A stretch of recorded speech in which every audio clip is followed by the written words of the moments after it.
Sweet. Thank you, guys. I don't know if many of you know me. My name is Steven Clyde. I'm your resident economist. Now, that was expected. There we go. Now, I was going to wear a suit tonight, but I got this shirt in the mail today, so I wanted to support my friends at antiwar.com. We have Kyle Anzalone in the room. He gave he gave a great talk a few weeks ago. I want to start with an anecdote because my talk's going to be quite depressing. I want to start with an anecdote where I met Scott Horton first.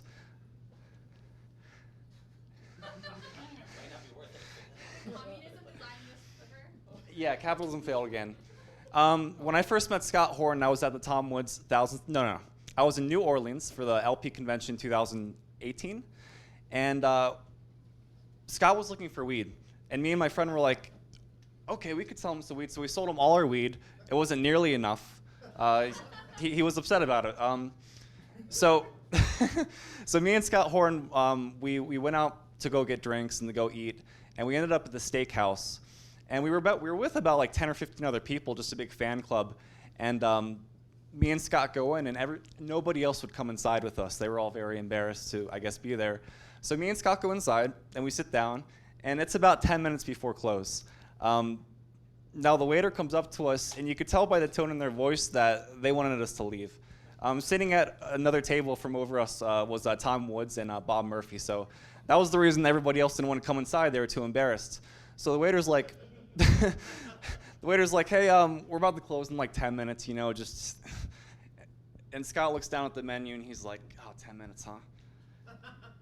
Let me get an 18-ounce filet mignon. At that point, I'm just like, oh my God, get me out of here. And then Scott canceled his order right after, and we left right after. So that was that was the first time I met Scott Horton, and that's the type of guy he is if you ever meet him. So my talk tonight's Communism in the 20th Century. I wish I put together more slides, but we'll see how it goes. We'll see. What do we got in time right now? 45 minutes, ballpark. Okay, cool. So when I first got into this, I didn't really understand how atrocious the crimes of communism really were. This is probably the first story that I ever read about that got me involved in this. So just let me paint this picture for you. That damn thing.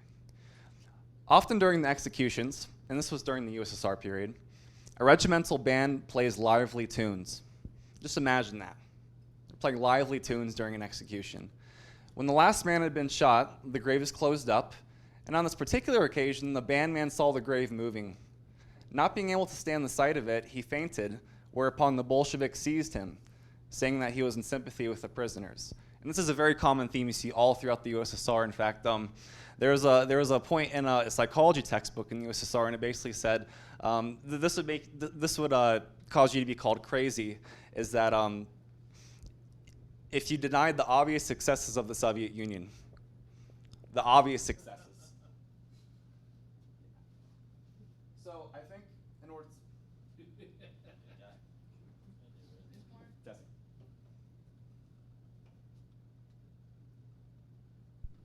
Test. There you go. Sweet. Ooh, it's louder too. So I think to understand Marxism and communism, you really need to go back to the utopian socialists. And after I talk about some of them, you'll really explain why they were really laughingstock and why Marx created scientific socialism to overcome this. So you had Charles Fourier, Henry de Saint-Simon. You may have heard Saint-Simonian philosophy, Robert Owen. Now, Charles Fourier is particularly hilarious. This was his conception of the world. The 19th century France was allegedly in the 5th stage of advancement, having passed 1, confusion, 2, savagery, 3, patriarchism, and 4, barbarity. After passing through 2 more stages, it would approach the upward slope of harmony, the final stage of utter bliss, which would last for 8,000 years. Now how do they know this? How do they know this? Then, however, history would reverse itself and society would regress through each stage back to the beginning. I mean, these people were crazy. He also, to accompany the changes in harmony, thought 6 new moons would replace the one in existence. A halo showering gentle dew would circle the North Pole. The seas would turn to lemonade. That one always just gets me.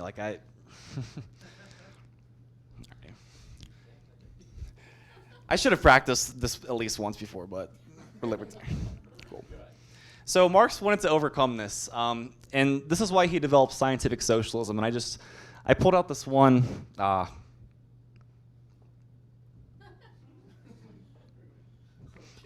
You can edit this out.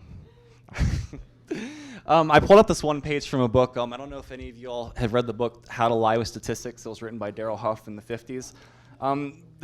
Ignore my scribblings, by the way. Let me just read this to you. Karl Marx was not above achieving a spurious air of precision in the same fashion. In figuring the rate of surplus value, in a mill he began with a splendid collection of assumptions, guesses, and round numbers. We assume the waste to be 6%. The raw materials cost in round numbers 342 pounds. The 10,000 spindles cost, we will assume $1 per spindle. The wear and tear we put at 10%. The rent of the building's supposed to be 300 pounds. He says, the above data, which may be relied upon, were given to me by a Manchester spinner. Now basically what Darrell Huff is getting at is that this is a nice feeling of exactness to that 32/3 of an hour, but it's all bluff. And this is basically how Marx operated. It was all a bluff. So Karl Marx was born in 1818. He was the third of 9 children. He met Frederick Engels in 1844, and it's funny. So together they wrote and published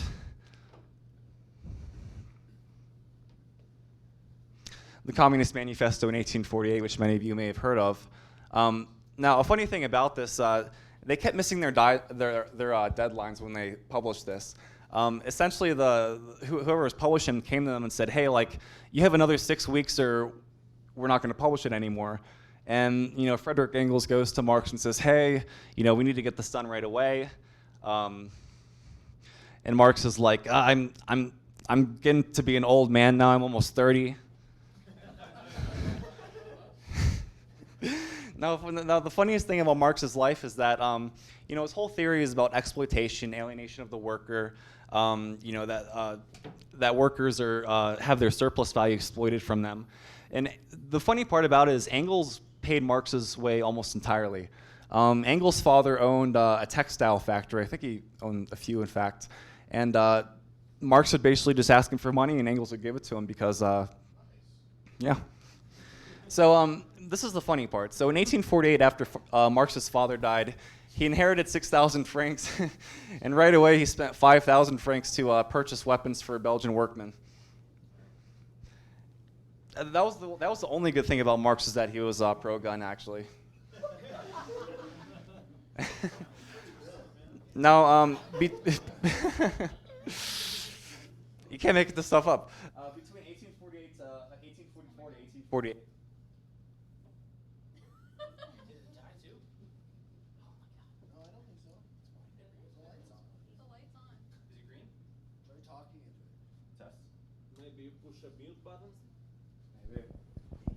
Try this one. Testing. Okay. Good. All good, all good. So between 1844 to 1848, Engels had given him at least 15,000 francs and 18,000 tailors. I don't even know what tailors are. To put it into perspective, the average wage of a male living in Paris in 1848 was 1,250 francs a year.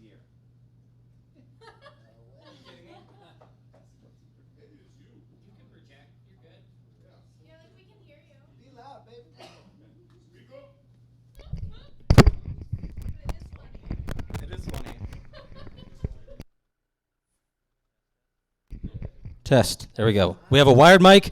Also, I'm going to kill Tyler because I'm blaming him for this. So, watch the cord, though. Okay. We'll edit that out. No. Anyways, big picture. This would be equivalent to over $100,000 today. This is what was given to Marx in a few-year period. So now you kind of get a picture of the contradicting lifestyle that Marx lived. Now, to understand Marx's conception of history, you need to understand that he believed that history evolved through a set of inexorable laws, meaning that you had the Stone Age, you had the Bronze Age, you had the Iron Age, you had feudalism, you had capitalism, you had socialism. And what we're really talking about when we're talking about communism, it's the end goal socialism. It's when all elements of capitalist society have ridded themselves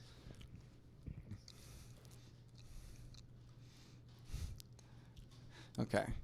Now, boom bobber.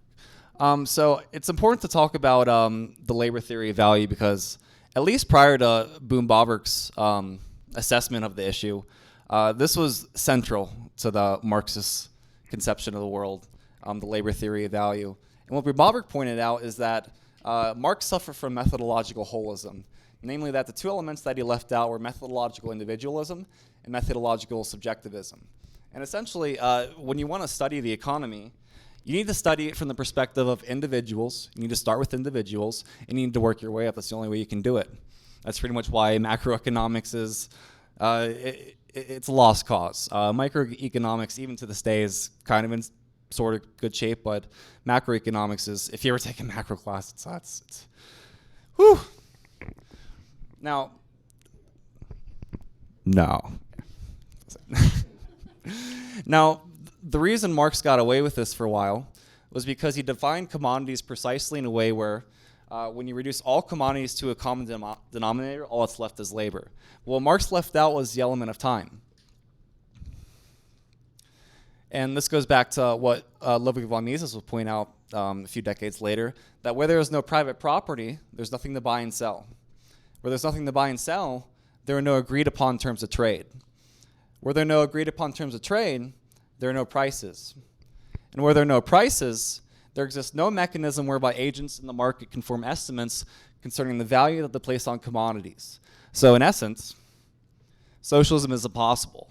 It's not a matter of whether it's good in theory. Of course it sounds good in theory. It's impossible because without a price mechanism, there's no way for actors in the market to allocate resources. It's the way Mises would describe it, an economy trying to function without a price system is like a ship trying to steer without a rudder.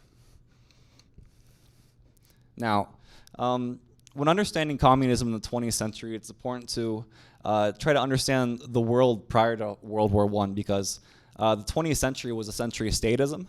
It was a century of war. It was a century of death and famine. Now, Gustav Stolper pointed out that the world prior to World War I, it was a world of three freedoms. Free movement of, excuse my typos, it's going to bother me. Oh well. It was the free movement of goods, the free movement of men, and the free movement of money. You could take any goods you wanted and sell them overseas or wherever you wanted throughout the world. Free migration was pretty much universal. In fact, the only two countries prior to World War I that required passports to exit or enter the domain was Tsarist Russia and the Ottoman Empire.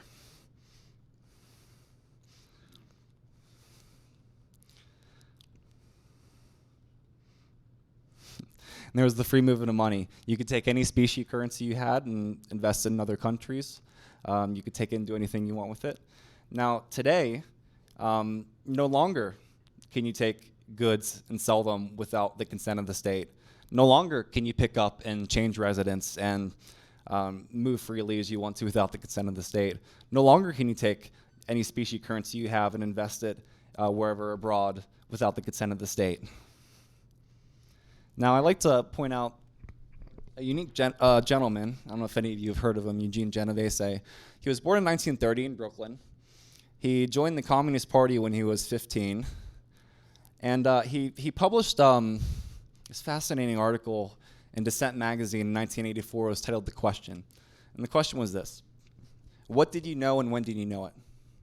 Meaning, what did you know about the crimes of communism and when was it that you found out about it? He's just a unique individual to think about because there were many people who were Communist Party members and were essentially expelled, usually for no reason at all. Now let's see, I'm going to back up here. Now I'll talk about Russia for a minute. Now, near the end of the Great War in 1917, the Russian Empire was left in turmoil. Wartime casualties exceeded 5.5 million. Millions more had become refugees. Food shortages were rampant. In Petrograd, upwards of 80,000 workers demonstrated on March 8th, the day the February Revolution began. And by March 10th, the number of strikers rose to 200,000. Now, a funny thing about Lenin, or let me back up a little bit. So, have any of you heard of Richard Pipes? Okay, Richard Pipes was a fantastic Russian historian. Or actually, he was Polish, but he taught at Harvard. He was in the Russian department, and Richard Pipes had written a book. It was called "The Concise History of the Russian Revolution." And essentially, what he argued is this: that if you just look at the numbers, the October Revolution wasn't a revolution at all. It was a coup. It was a coup. I mean, the Bolsheviks made up a very small percentage of the entire Communist Party. It was a coup, but they made it seem like Lenin came in with all his people. Everybody was on board with it. They most certainly were not. They most certainly were not.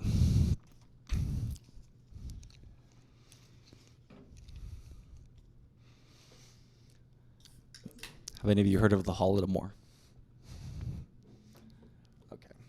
Holodomor is Ukrainian. It means to kill by starvation.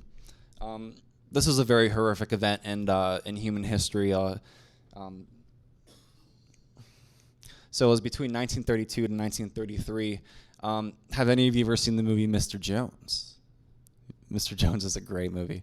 It's a great movie. There's a few scenes in that movie where you see it pull away to a guy in a typewriter, and he's typing up something, and it's George Orwell typing up Animal Farm. But essentially, Mr. Jones, the movie describes how Gareth Jones, he was a reporter who went to what's now considered Ukraine.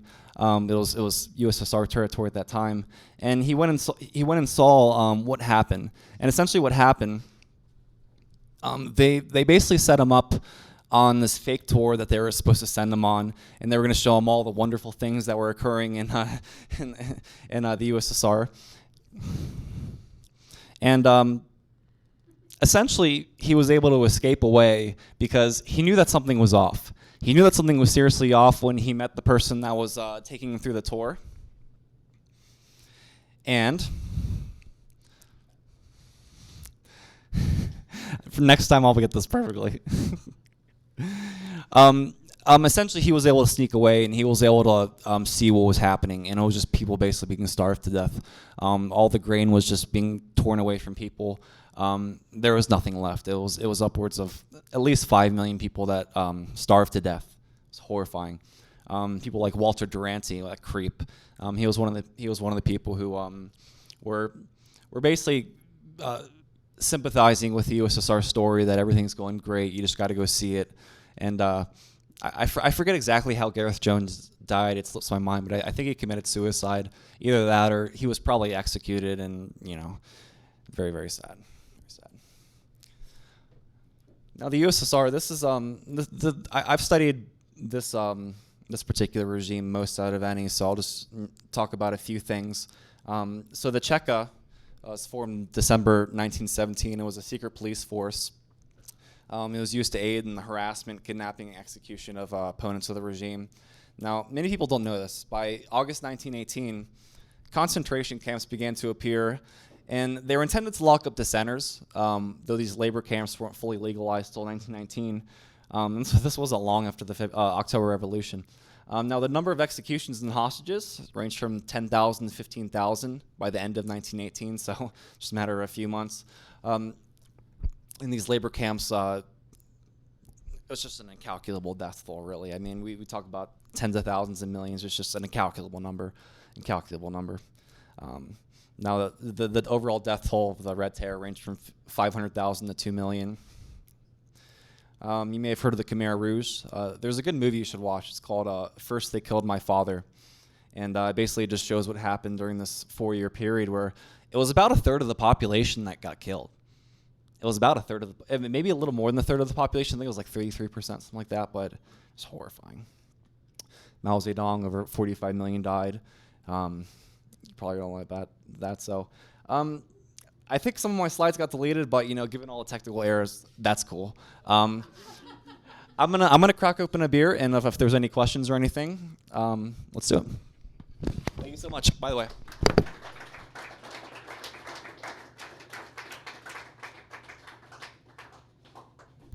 Any questions, comments, words of protests? Go ahead. Yeah, so I've recently read volume 1 of Gulag Archipelago. Throughout my reading, I didn't actually question the authenticity of the account.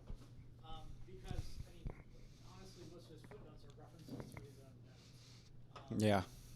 So how seriously is Ars Publica taken in academic and historic circles? Very seriously. Let me tell you something about Solzhenitsyn. He basically had a photographic memory. So the way the first manuscripts got dispersed was he basically write them all down on paper, and essentially, if you got your manuscript seized, that was it. So he essentially had a photographic memory. It had to have been true because he had the get rid of his manuscripts many times, but yeah, he had a photographic memory. Just put it that way. I think the one main concern that people have about Solzhenitsyn is like something his ex-wife said. That's probably where you heard it, right? That something his ex-wife said. Well, there's that book he wrote that, he wrote many books. I think one of them actually is very hard to get your hands on because it actually does talk about, I think the Jewish community in Russia. I think Yeah. That's his most controversial. I mean, it's cliche to say, most people during that period, especially the late 19th century, had views about Jews that would not be politically correct today by any chance, and he was no different. But as far as his work on communism and what he saw, yeah, he actually had another book titled "Cancer Ward" because he developed cancer during one of the gulags he was at. So. Yeah, I would say his account's very accurate. Just given that when people were first giving the manuscript, they were given about 24 hours to read it, and then they had to pass it around. That's how the first manuscripts made their way around. So, yeah. Anyone else? Good. Yeah, so I heard that. Yeah, so I heard that at the end of the communist regime in Russia, they discovered that they had some sort of special committee or something that was trying to get prices out of Poland in free markets there in order to sort of circumvent the the calculation problem. Yeah. Is that true? Where can I find references for this? Oh, there was this great documentary on Netflix, and the name escapes me, but it's basically. This one has an on button. I can turn it off. Maybe it's me.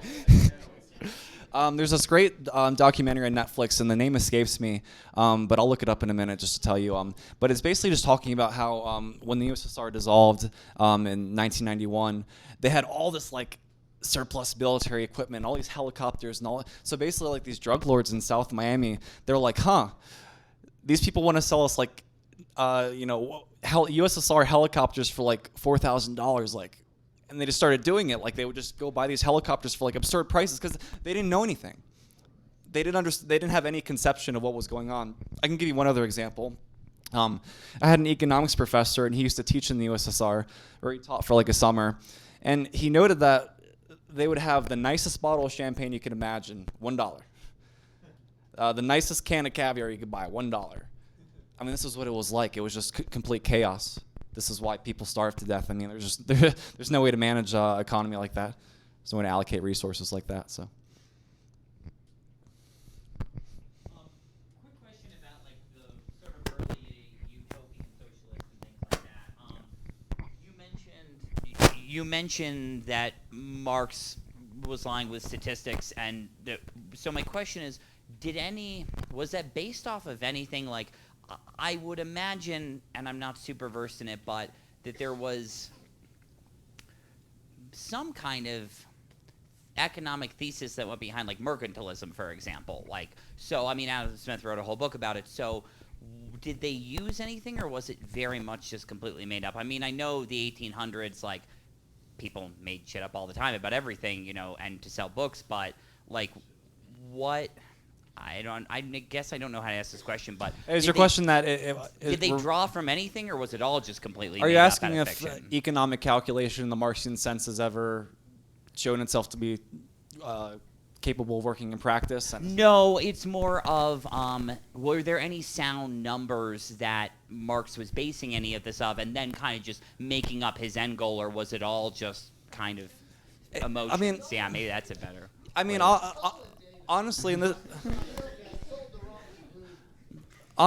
Well, I wasn't sure if there was an economic thesis at the time that lots of people jumped on, and then they all took different things from it, and Marx just sort of was like, "This seems." Like Honestly, especially with the media and the way it works, it's often not about what they're telling you; it's about what they're not telling you. What they are telling you, like these facts and figures, like they are true. It's like what matters is what conclusions you draw from these data, and conclusions can vary rapidly, which tells you something. I mean, if something's so concrete, how can it be interpreted so many different ways? So, I mean, I kind of understand your question, but it's hard to say. I mean, does any of it sound? I don't know. Got a gentleman here, one in the back. In your opinion, the major proponents of communism in modern day, like in our modern culture, do they know that they're leading people to the gulag, to death, destruction, and despair, or are they true believers? Just in your opinion, are they mostly true believers who really believe that there's this utopia out there, or do they mostly know that it's going to be a lot of death, destruction, despair, starvation, and they just think they maybe are going to be on the top of it? I don't know. I think there's two layers to it. I think one, they generally have they generally have absolutely no idea what their ideology leads to, and the second layer of it is, you know, the extent that they'd actually care if they knew. That was essentially what Eugene Jenna was pointing at. It's like, you know, the people that lived through communist regimes, it was really a big mental battle that people were put under, because on the one hand, if you're living in these communist countries and you believe in the regime and you believe in the end goal, what happens when things go wrong? You blame yourself? Is the reason the revolution's not working out as it should because of me? And this is what, yeah, it was like 6.5 million kulaks that got destroyed. Kulaks were basically considered well-off farmers, but you know, Stalin and all his comrades would discuss what that even meant. That being a kulak mean you own 1 cow, 2 cows, 4 cows. They would discuss this. They would discuss that. And, Okay. The dissolution of the. Were there any libertarian concepts that emerged from the dissolution of the state? Because, you know, if everything is nihilistic and everybody is dying around you, there's still trade that has to happen for the survivors and for it to progress today. So how did the dissolution of the communist state go to modern Russia as we see it today? Is there libertarianism that has sprung from that? Oh, I think so. I think so. You know, people like Paul Samuelson, he was a student of Keynes.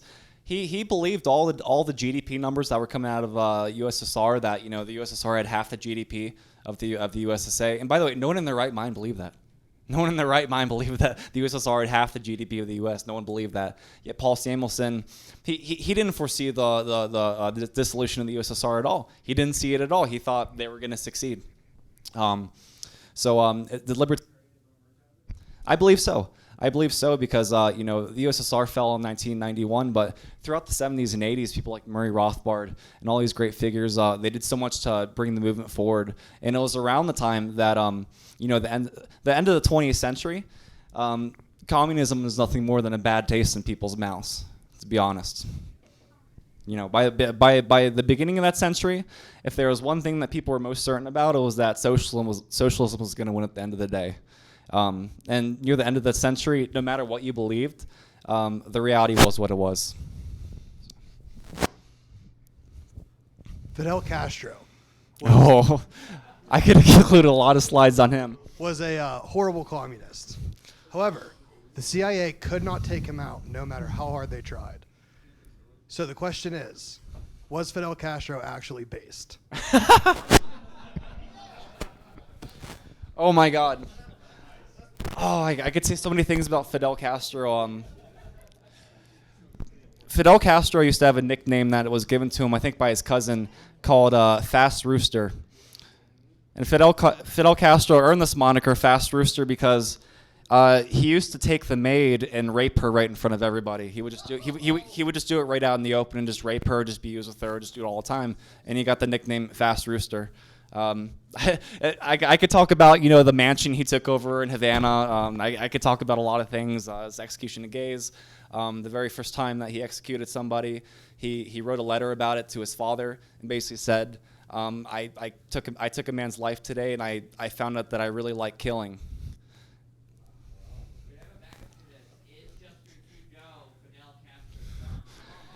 Yes.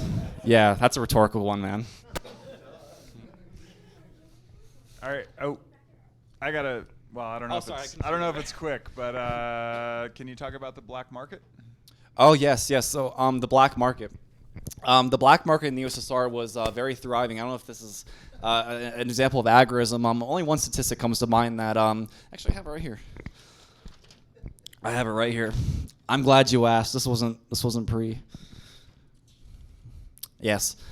So nearly 60% of all the food consumed in 1918 and 1919 came from the black market. That was in the USSR. So the black market was absolutely vital to surviving in a country where they were stealing all your food. So yeah. Adjunct to that, because you really didn't have any de facto branding in communist Russia. Kind of a point of it's to be like anti-branding. Like one of the things they say about North Korea, it's like there's videos of you driving and like there's nothing. It's just like blank nothingness. And the people who are pro-communist say, "Oh, this is good because you don't have corporations advertising to you." Yeah.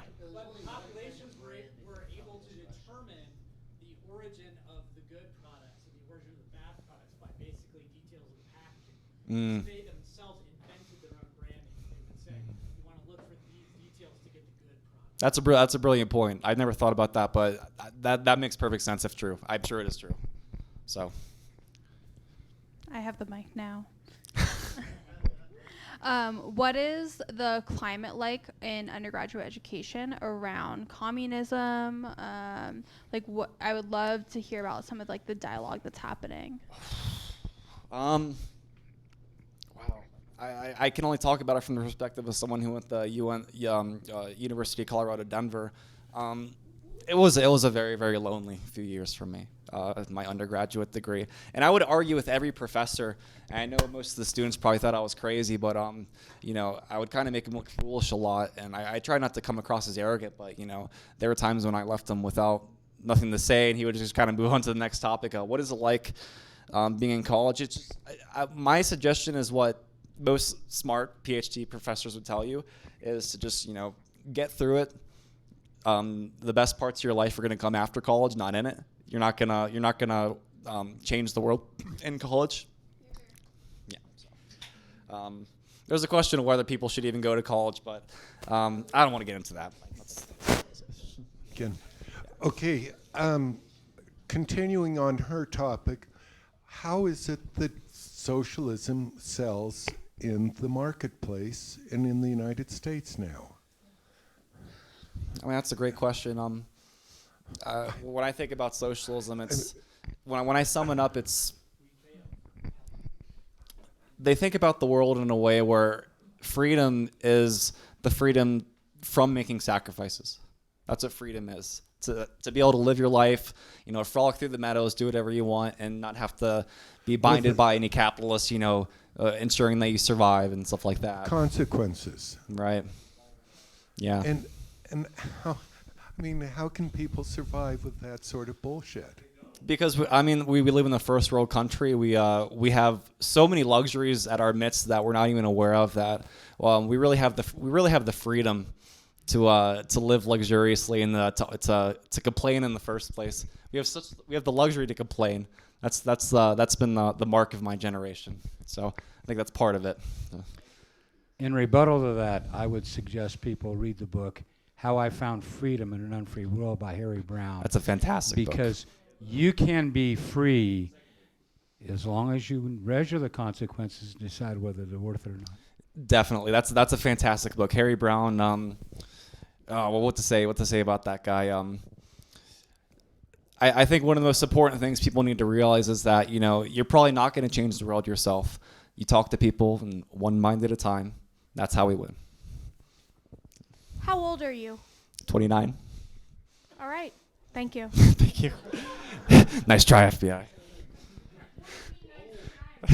Oh, shit. Any last questions? Last question. Brian, then Artem. That's it. Not a question. Fuck, dude. Anecdote. Was just talking to our 21-year-old Libertarian Party membership director. Took a philosophy class, and the epistemology section. It was all about Fox News, and that's at CU Boulder. So that's really Yeah, I will say that the amount of young people coming into the movement, it's incredible. It's there's never been more amount of people involved. I mean, you know, mostly ideologically, you know, just like understanding that these ideas exist and that we're not aliens. Yeah, there you go.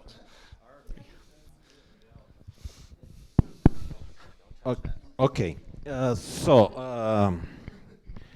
I believe I'm here the only person who was born in Soviet Where are you from? Union.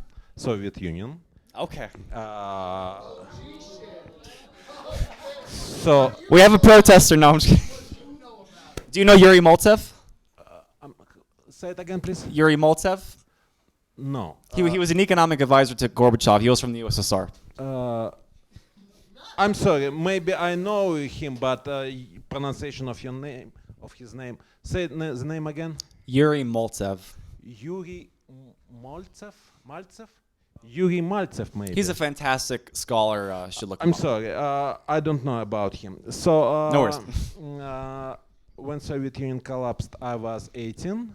So Wow. I grew up during Soviet Union. So I have personal experience regarding that.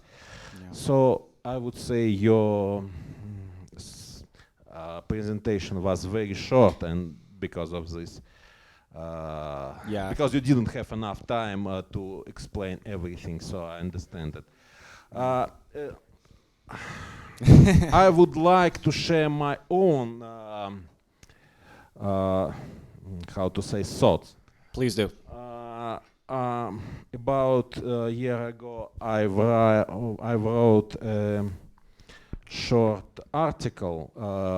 It's called "Socialism Works," and I'd like to share it in our Telegram chat.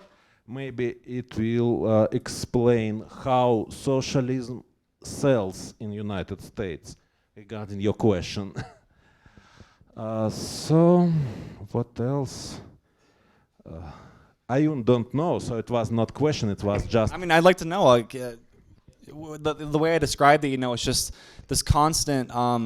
You know, they're trying to warp your mind. It's just you're having your mind constantly warped to fit this narrative. I mean, maybe you could talk about that. I'm sorry, I did not understand your question. When you're growing up in the Soviet Union, the way they try to warp your mind, they Yes. try to put these messages into your mind and Yes. Yeah, exactly. They're trying to warp your reality. Yeah, it was like that. It's exactly, we were told something what is not true, and when nobody tells you something different, you don't have other opinion. When perestroika started, then people start think critically and compare to different opinions.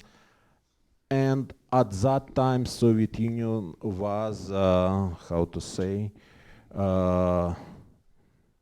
he was going to die. Well, I mean, when neighbors were spying on each other, I mean, I guess that's basically what they were reporting. That hey, I can hear my neighbors talking about how there's idea B, C, D, and E out there. You're reporting that to like the secret police. I mean, that's essentially what life is like. It's just like I think there was a movie in there's a scene in Mr. Jones where you could hear the neighbor has his ear up to the wall, just trying to hear what's going on, and like she put on the music so they could have a conversation. It was very odd. Yeah, but you have to know that at the end of Soviet Union, that secret police, in my opinion, they decided that they don't want to protect Soviet Union anymore. At the end, yes, yeah. And why they did that? Exactly because they became owners of New Russia. Because who is Mr. Putin? Mr. Putin was a member of KGB. Yeah. So they decided like, we will stop with this communistic kind of BS just to become actually owners of the whole Russia. So it was some kind of maybe betrayal, maybe not, but Yeah. Yeah, some kind of cure. No, I mean just to give you an idea, Putin. This is a really funny story. Robert Kraft, I think he's still the owner of the Patriots, but at least at one point he was. He went and met Putin, and Putin was like, "Hey, can I try on your Super Bowl ring?" And Robert Kraft was like, "Okay." So Putin put it on, and he turned around and walked out. And his KGB guys were like, "Nope, we got your ring, dude. It's done. We got your ring." And the scary part about all that is Robert Kraft is basically called and told like, "Hey, tell them that the story was that you gave it to Putin as a gift." I don't really think he wanted to say that. I don't think that was his true feelings, but the government came to him and was just like, "Hey, for international relations, tell him it was a gift." Yeah, so Putin was in the KGB. That's correct. Any other questions? Go ahead.